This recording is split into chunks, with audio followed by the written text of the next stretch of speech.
Somos una escuela muy importante y muy grande en la provincia.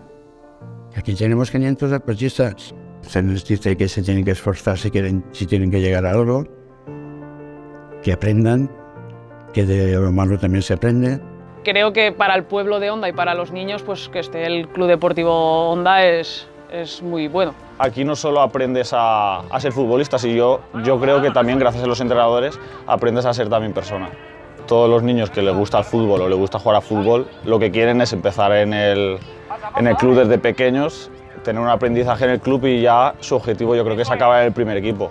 La verdad es que es un privilegio que el Club Deportivo Onda reciba esta medalla, pero la verdad que se la tiene merecida. Son 100 años de mucho trabajo, mucho esfuerzo y formando a un montón de niños de Onda. Y creo que pues eso, es un privilegio, pero a la vez es merecido. Para mí es un gesto muy bonito de Onda y del Ayuntamiento, porque 100 años de historia de un club histórico y tan importante como es el Club Deportivo Onda es muy bonito.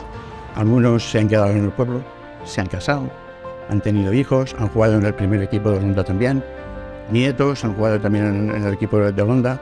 Esa medalla es el sentimiento del Club Deportivo Onda. Per tot això, l'Ajuntament d'Onda concedeix la Medalla d'Or de la Ciutat 2023 al Club Deportivo Onda.